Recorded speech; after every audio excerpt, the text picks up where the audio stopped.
Welcome to the CIPR Sports Network. I'm Chris Rivet, and I'm joined today by the man who brings the energy to a lot of households across the US and Canada on a Saturday evening and into Sundays. Kev Egan, welcome. Good to see you. Great to see you too, Chris, and hopefully around the world as well on Apple TV. Obviously, we're heading out, to over 100 countries, and with Messi and Son and some of these stars in the league now, I think we're getting a lot of people that I've noticed even on social media watching from afar, which is great. Fantastic. Well, look, I know these podcasts traditionally start with the beginning of your journey and how your career's evolved. I'm actually going to start with last night because busy night of MLS action. You're in the hotel, you're halfway through a big weekend shift. So, what does today look like for you? What does the average week look like when you're pulling together shows like MLS 360 and the wrap up? And again, if you want to expand on what those actually are, that would be great.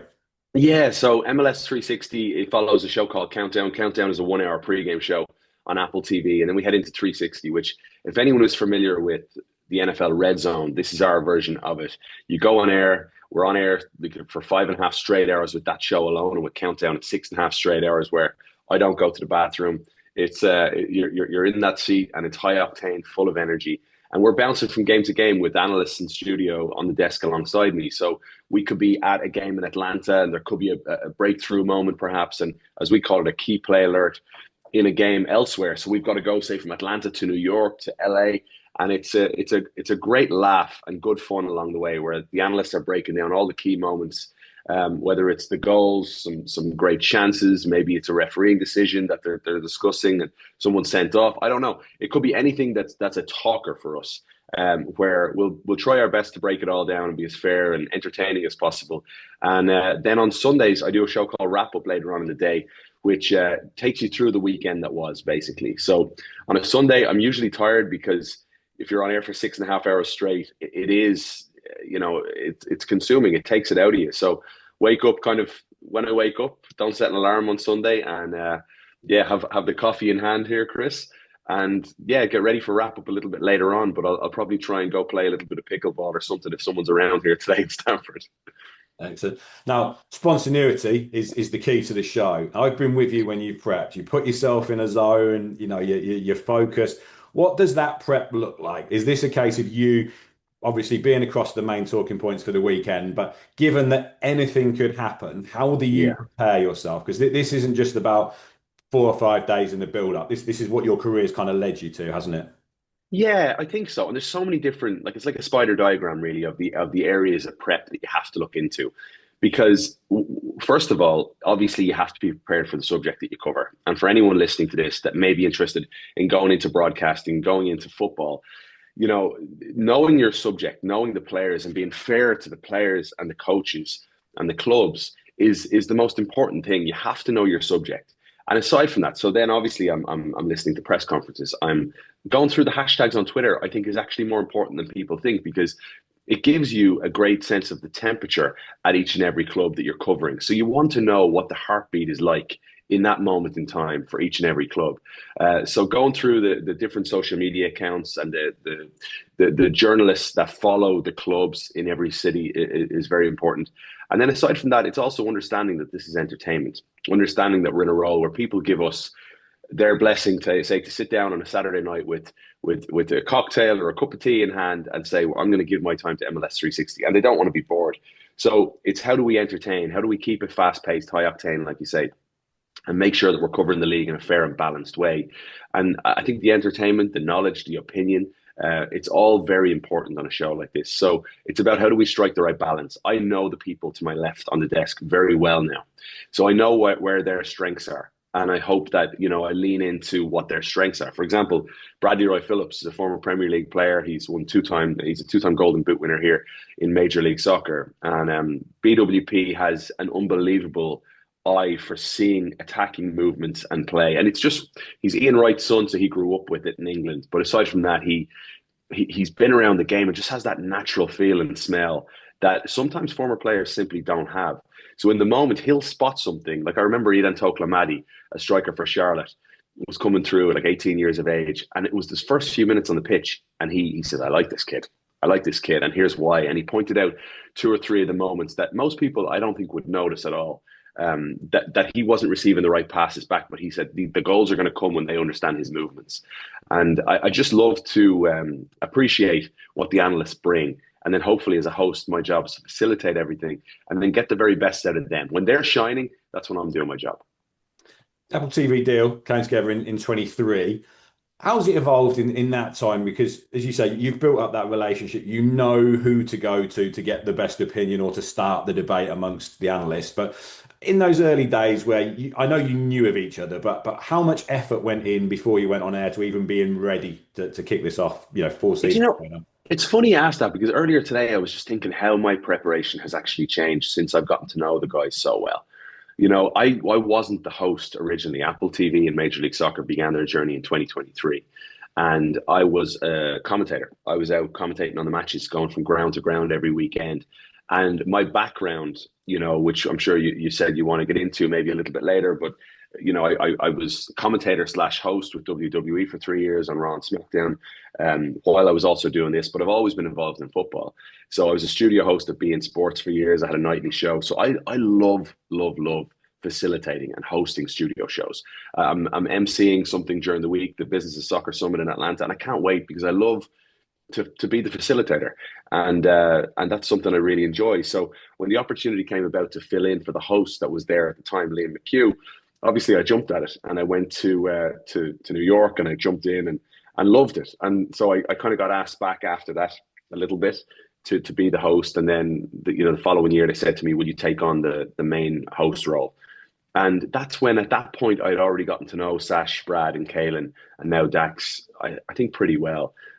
So you have a greater understanding of them. You kind of nearly read their mind in a way, or try to, in certain moments, because you know what they're conditioned by as players and the game, but also you've been there to hear their opinions on teams before. And the best thing I can do is write down quotes or remember takes and then shove it back in their face a few weeks later. For example, BWP was critical of RSL after week one. And I thought it was really unfair as a host. I'm thinking these kids from RSL put up a brave and resilient performance at Vancouver and lost by a goal to nil. Vancouver went all the way to MLS Cup last year. They deserve, a light to be shone on them a little bit. And he said, "No, I didn't see enough." RSL have won all 3 games since. So I'm kind of digging him a little bit there and showing them that, as a host, I need to remember those moments. I need to give them praise when they deserve it, but when they don't deserve it, and maybe they're off, and I'm not saying he is because it's early days in the season yet, but you also need to remember the takes to go back at them and kind of challenge them a little bit. Definitely want to talk about WWE because it fascinates me in terms of how it fits into where you are today. But while we're on the subject, you spent obviously some time with Chicago and Atlanta United as club commentator before the Apple gig. So how does that come together and what challenges did you find moving from focusing on a club every week where you perhaps don't need as much prep because it's natural knowledge to you to then obviously having to cover 15 games as we do now every weekend? Yeah, it's funny that the Chicago role that came about. I mean, I feel like I was very fortunate. I was working. I moved over from Ireland. I was making, food for people in a restaurant and in an Irish pub. Got a job at the Big Ten Network. Eventually, I was banging down every door in the city of Chicago to try and get in the door to work in television or radio. And I got in at the Big Ten Network, and I was making graphics. I was working on, college football Saturdays, which to me was daunting because at the time I didn't even know what a TFL was, right? Like a tackle for loss. Like I didn't know all these things about college football, and I had to learn quickly, and I had to survive and stay in the job in what is an absolute cauldron of intensity when you're in a control room in television or in a truck. Anyone that's ever worked in a control room in that live environment understands how intense it can be. And for someone who's coming from a very organized, I would say, quiet control room in Ireland, and I know it's the very same in England, to America, where it's organized chaos, quite honestly. And there's a lot of screaming and shouting that goes on sometimes in control rooms. And I think things have changed a little bit over the years in television. And it's not as much anymore, but back then it was. So just about survived there and obviously kept doing that job. And at the same time, I started an online soccer show for free with the Big Ten Network, which they ended up using on air. But it opened the door for me to practice being a host, to cover these teams, cover these players within the Big Ten Conference that ended up going on to MLS. And then the Chicago Fire saw that and offered me a chance to audition to be their sideline reporter, which led to being a commentator, and then that led to being sports and so on. So I think the difference, though, from covering teams, as you mentioned, in Chicago and Atlanta, yeah, you're hyper focused on that one team. You're hyper focused on the temperature of the club at that moment in time. You are a little bit of a homer in the sense that you're covering the team, but you also have to understand that the fans appreciate genuine analysis and honesty when it comes to their team. They don't want a homer. You're losing 5 games on the bounce, and then they've got a homer commentator talking about how great the team is. No one wants that. That's not fair to the viewer at all. So it was, I would say, less prep at all, actually, because you can't say the same things all the time. You have to make sure that when you're covering a team, you're in the weeds with every single tweak the manager is making and every single decision with the young players coming through, and the hierarchy above too. So a tremendous journey. I got to know the city of Atlanta well. I love the city of Chicago. My ma's from there. My wife's from there. But then moving to Atlanta after our stint in Miami with beIN Sports, I really got to love the city very quickly covering Atlanta United, and they embraced myself, my wife, and kids so well, and I'm just so thankful for that. I was going to touch on this later on, but you made me think of it now. How did you adapt your language? Did you stay true to who you were and your background? Because obviously there are a lot of words that we would use that Yeah, mean very different things over here, and to kind of give you credibility, did you take that risk of using kind of American terms and phrases? Because you're exposing yourself a little bit there as well. So I'm kind of interested in your approach. yeah. It's such a good question. It's such a good question because I just talked about the intensity of a control room in television. I would even say certain words, like a graphic down the bottom corner of your screen on TV is a bug, right? Yeah. When you're from Dublin, the U letter is very pronounced, right? So Dublin, bug. So I'd say bug, and the director in that high intense moment, right, will turn to me and say, "What'd you say?" And you're like, the bug is ready. What's up? And I'd say bug, the bug, and I'd have to nearly put on an American accent in Yeah. certain moments just to make sure that they understood what I was saying. I'd like to think I still have an Irish accent. I'm here 17 years, but there's probably certain words that you have to adjust or tweak just a little bit. For example, the THs, I really struggle. Like if I was to say last night, for example, for a good chunk of time, the match between Dallas and Houston was 3-3 and it was a thriller, right? So I struggle with that. So sometimes I'll say it for the crack, like I'd have to say now 3-3 thriller, which still feels unnatural to me. So I'm saying 3-3 thriller. It's a 3-3 thriller. And people will laugh at me or whatever else. And I probably won't say that on air. I'd say 3-3, but I've had to adjust to little things. In terms of words, I don't know which words. I probably have, like, I still say take out the bins. I don't say trash. I still say the boot of the car. I don't say the trunk. There's certain things like that my kids will say now. And my wife is laughing, think she's from America and I'm from Ireland. But there's probably certain things. But I think I also surround myself with enough Irish people, and Bradley's from England on the show too. So if I do adjust in any way, so be it. That's part and parcel of living in the country now for 17 years. Yeah, my experience has been very gradual, very subconsciously. You don't realize you're saying it, and then suddenly it comes out your mouth, and you're like, "Where Give did us an that come from?" example. What's one thing that you'd say now that maybe your family might go, "Whoa, Chris." I've tried to pitch the conversation with who I'm talking to, so I can flip between British English with you and stuff like that. But then if I know I'm speaking to somebody American, I will use trash. I will make that effort just to be understood. But yeah, I think I'd probably do things in conversation. Yeah, And yeah, like you, I'm surrounded by an American audience. That word slipped out like bug, and people are looking at me going, "Well, what did you say?" And then you yeah, find yourself clarifying it. So I think there is that subconscious effort sometimes. If there's a word yeah, you trip over, but interesting. Well, look, yeah. you mentioned Ireland. I think let's go to the very beginning now because it feels apt. You did a journalism degree. Talk me through that degree in terms of how it's led you to where you are now, and whether or not you'd set out to end up in this role and being obviously a host on TV, or did you see yourself perhaps carving out a career as a written journalist at the time? Yeah, I mean, I had no idea. I had no idea the path. All I knew was that I loved football, quite honestly, and I loved the idea of being part of it in some way. And I'll tell you this: being Irish, maybe there's something from being from where I'm from that if you say out loud, "I'd love to be the presenter of this show," people will quickly say, "Notions, get back in your box. Who do you think you are?" And I think there's a big difference between And that's a good thing and a bad thing, right?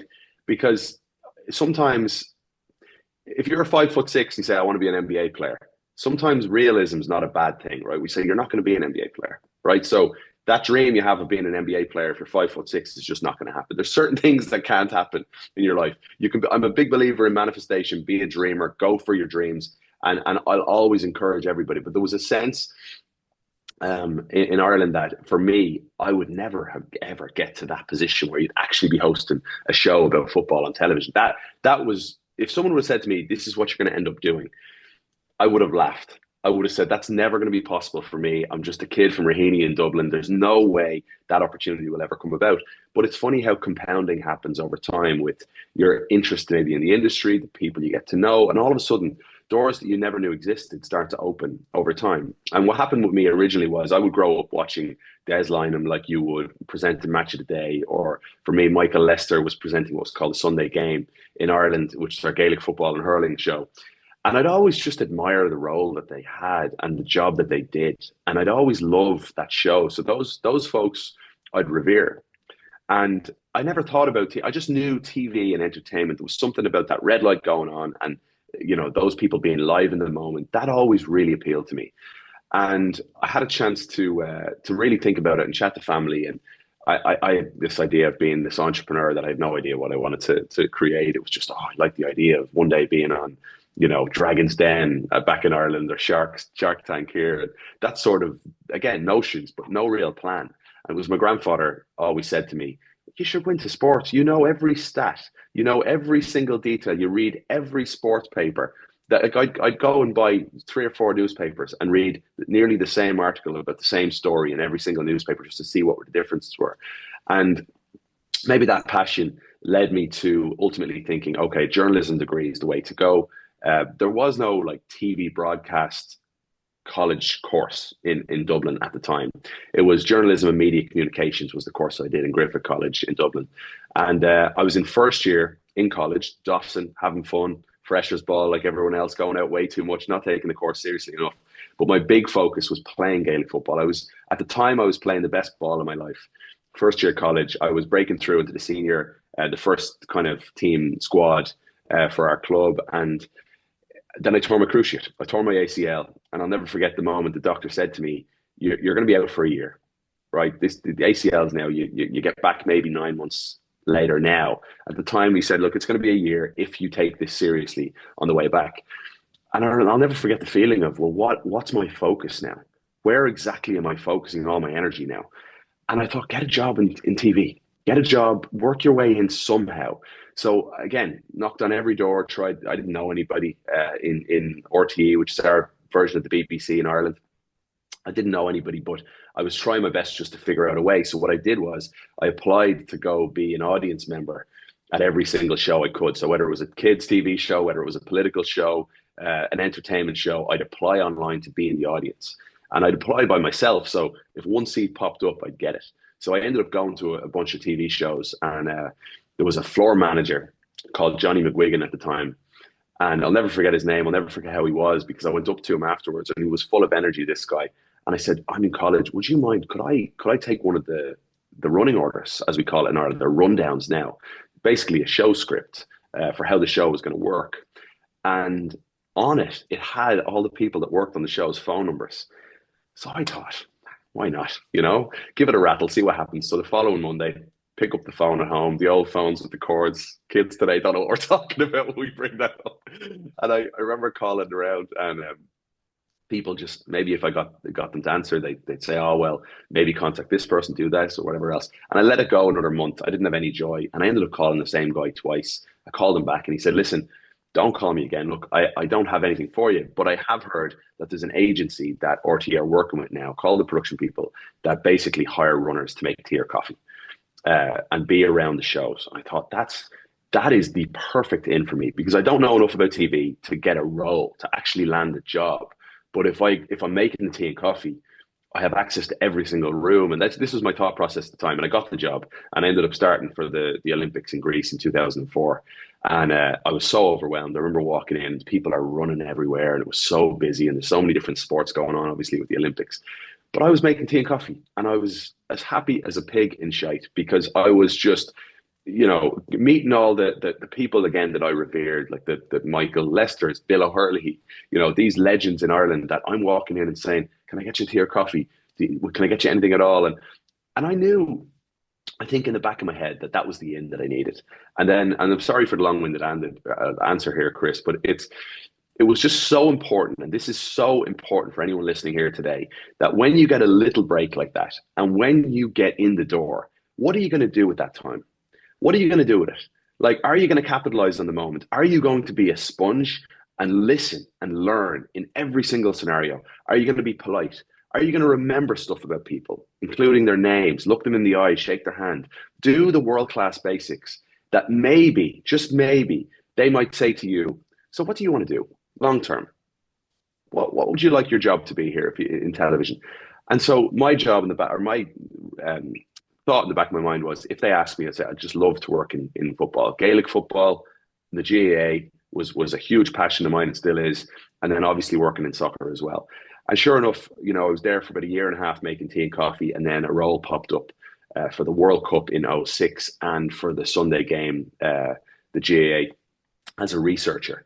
And the researcher then led to editing more tapes, sitting with legends of the game like Graham Souness and John Giles, and learning from them as they would break down their clips, and I'd be the one editing their clips for them. And then that led to, doing some stuff on air. And then that compounding effect starts to really kick in over time. But time is the most important thing, and it's what you use with your time. And when you get a little bit of a lucky break, understand the look you're getting and capitalize on it. Yeah, I love that story. I tell people about the tea story. There's a lot of lessons in what you've just said, which are really good. And I've always said you grow up being told it's all about who you know. And when you get into the industry, and I'm sure this is true in other industries, but it's actually not, it's about who knows you, who's thinking of you in that moment when they need a Yeah. solution that you excel in. And you're quite right. It doesn't matter what happens in the world as we evolve. The biggest message is, can you hold a firm handshake, look somebody in the eye, remember their name, and make an Yeah. impression on them? And you found a great way to do that. And I don't know if those sort of opportunities still exist with the You world know, today, with home working, but I think it's a great this example of just how do you make the best of that situation to make a good impression on someone. Yeah, and Chris, I think this is just a wider conversation for a lot of younger people today, that because the world has changed so drastically from, let's say, your parents to you, and then us to our kids. The world has changed in a much more drastic way in terms of technology and our attention spans and the time we spend on our phones and the limited, say, human contact. I was watching comedian Kevin Bridges doing a skit, and it was so funny earlier today because he literally was just talking about how he used to have to approach a girl when he was younger at a disco. And I'm thinking, kids today are just swiping on their phones, and Yeah. that the game has changed. But with that, then your people skills change. And it's so important today to understand the value of being able to have a conversation, being able to look someone in the eye and ask a question and listen, and then follow up again with another question and genuinely care. That stuff is going to come at a premium when AI continues to skyrocket and technology continues to evolve. And I was hosting the elementary school talent show the other day at my kid's school. And I said this at the beginning, just how important it was for these kids to express themselves on stage and have the courage to stand up in front of hundreds of people and sing a song or tell a joke or do a magic act or whatever it was. That's the sort of stuff today, the arts, that need to be encouraged more than ever. And I'm talking about even playing football. Get out and play football with friends and do things without technology, because you're going to improve your people skills. You're going to improve your communication skills. And later on down the line, that's going to come at a premium. And the way in which you were able to get to know people and build up a network, how does that work now you're in that esteemed role? People are looking at, I want to be like Kev Egan. Do you find that people are reaching out and it's DMs now? How, obviously, Yeah. presenting at I, elementary school is one thing, but how do you kind of get the opportunity to give back and shine a light on the profession? I'll always write back to everyone who contacts me. Sometimes there's Instagram DMs that like fall into a certain filter and I won't see, and then I feel bad months later if there's a folder that usually it's spam or whatever, and there's something in there. But if it's LinkedIn, for anyone that's listening to this, if you ever want to contact me on LinkedIn, I'm easy to find, happy to help. I've basically been reviewing reels for people, a fair bit, probably one every 2 weeks or so, if someone contacted me just to say, hey, here's my show reel. Any chance at all you can give us a bit of a hand with any thoughts? And I think that with the conditioning of working behind the scenes and then now in front of the camera and also jumping into different worlds, I hosted MotoGP, which was a different world for me, and then WWE was a completely different planet. So I'm always happy to help, and I love when people do it right. And I have a friend of mine that works up at ESPN, and we talked about this before, just how certain people would contact you and they'll say, how do I get the job you have? And they'll leave it at that. I have no interest in writing back to people like that because their approach is all wrong, and it obviously tells me a lot about them. Whereas someone else will contact and they'll say really nice things, but just be very polite, good grammar, just make sure you're writing a really good note to somebody, and don't ask a question that you can find online. Yeah. For example, how did you get to where you are today? Well, if you simply looked it up and you listen to this show, for example, you're going to find out that's out there. Ask a real detailed question because it's way more impressive. It's like when journalists ask players questions and they say, what's the key to victory tonight? Players are bored by that. Players want you to ask an intelligent question that makes them think. And it's the same when people contact you in your DMs.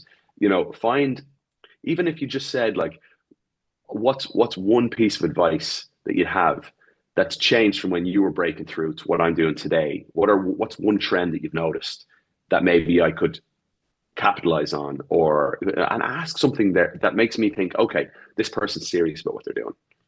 Good news is now we can send them the link, point them in the direction of the CIPR, and they can find out all about you from this show. So I've made your work a bit easier there.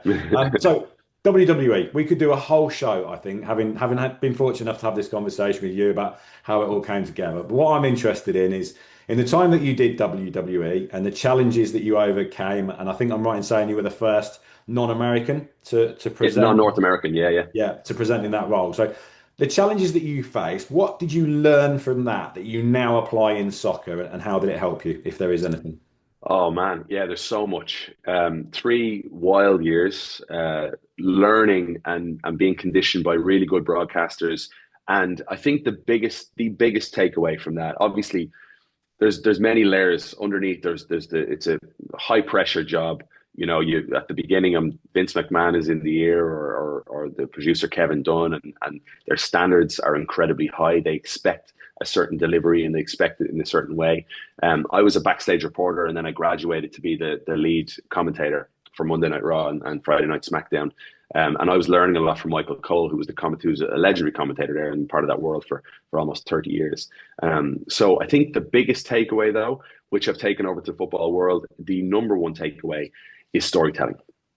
And I think that, look, in WWE, you have situations where you have to find the stakes. That's something John Cena and I spoke about one time. I had this incredible conversation where he talked about just always finding the hook, what it means for a certain person. And it's a small time example. Last night, I'm thinking about Kerwin Vargas scores for Charlotte, and he is in a direct battle with Leo Labada. And Dean Smith's been rotating. He's trying to find who the guy is going to be. And a moment like that, when the ball breaks for Kerwin Vargas and he scores and he gets that nod of approval from his manager, those little moments that we can tell the story of those players, those battles, those individual stakes are so important. And storytelling, obviously, in WWE is very important. It's a pantomime. They're incredible performers, the WWE superstars, and the way it's told on air, in front of millions of people around the world, but also say 20,000 people in an arena, it's just so impressive. And now in the football world, how do I take what I learned from WWE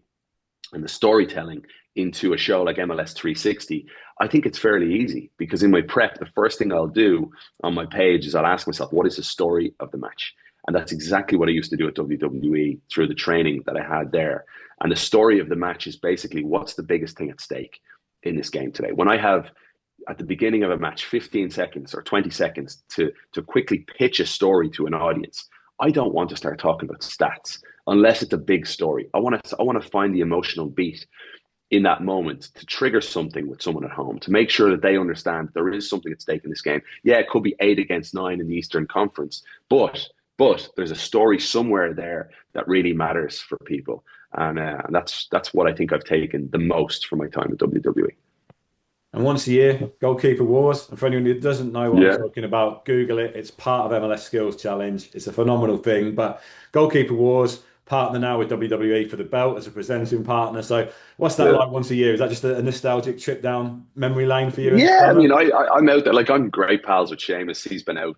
I keep in touch with so many like good people, really good people.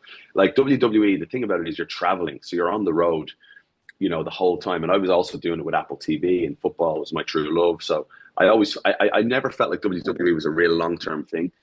3 years was enough, and it was great, and I'll always look back with fond memories. But to take friendships from that for me, like Seamus, who's at the Net Goalie Wars, and we'll chat football with him, and no doubt I'll be in touch this week with Ireland in the playoff semi final against Czechia. So it's yeah, it always pops back up. We're actually broadcasting from the WWE studios now, funnily enough. So again, if people are interested in another little tip here, I would say just be careful and never burn a bridge in this industry, because I spent 3 years there, and I left, and I was happy to leave at the time. There's moments that were faced for me in those 3 years that I didn't like, but I'm not going to talk. I'm not going to speak ill of somebody or anybody for that matter about my time there. My time there was wonderful. So I didn't know at the time that I'd end up back in the building a year later, which is just wild to me. So it's funny how life works. And I walk into the building now and I see some old friends the odd time, which is wonderful. Mindful of your time. I know you've got a busy afternoon ahead with games and things like that. Before we go, be remiss of me not to obviously touch on the fact the World Cup is coming to the US. You're Yeah. involved as the ambassador for Atlanta's hosting committee. So I wondered if you could just expand on what that role actually involves, what the summer's going to look like for you, and then just to kind of end the show, where you think the US might be 12 months on from the World Cup. Yeah, really exciting summer ahead, isn't it? Like, and in a city like Atlanta, to have 8 World Cup games, including a World Cup semi-final, the eyes of the world on the city of Atlanta. It's such a great moment for the city, and I think it's galvanizing everybody within the city, knowing what's coming this summer. I'm opening up a bar and restaurant with my wife, and I are co-owners with a great group of people that is going to be the closest bar and restaurant to Mercedes-Benz Stadium, which is just amazing to think about in this new entertainment district called Centennial Yards. And then to be part of it with the city, and to be speaking about the game passionately to politicians, elected officials, decision makers within the state of Georgia, and just spreading the word. I do a weekly segment now on Fox 5, Good Day Atlanta morning show. I'm popping onto all these different shows, just speaking about the World Cup as much as I can, and spreading the word of the World Cup. And I've never been to a World Cup game, so this summer it's going to be special to have it here in Atlanta, and hopefully Ireland can make it, and get through against Czechia and against likely Denmark or North Macedonia, and bring the party to Atlanta, because the Irish would be in Atlanta for the second group game, which would be phenomenal. And then for me personally, we won't have Major League Soccer matches during that time, so there's a bit of a break. So I've been asked to host the FIFA Fan Fest, which I think I'll be doing in Atlanta, as well as join a different broadcaster for daily World Cup shows, which will be announced, I think, soon enough. So yeah, I'm really excited. I'm going to be really busy throughout the World Cup. Fantastic. I know it's difficult. We weren't here in the US in '94 to know, and the impact of that, the impact of Beckham, the impact of Messi. Nobody could predict what that's going to look like. But in terms of where MLS is, it's changing to a new calendar in 27, 28. So it's going to line up with Europe. What are you seeing that you think the World Cup could do this time around that helps the game grow in this country? Well, I said at the very first show of the year this year, I said that I think the MLS newcomer of the year doesn't even play in the league yet.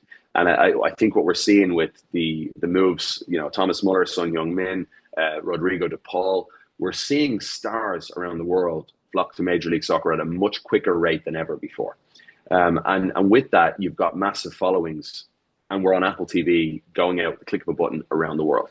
So with that, there's more and more interest in the league. Our ratings are going up and up at a much bigger rate now every weekend. There's no second paywall on Apple TV. So if you're in England, like my mother texted me last night, a picture of us, she's watching live from Dublin, Ireland, and it was 10:30 in Ireland because of time change. There was only a 4 hour gap.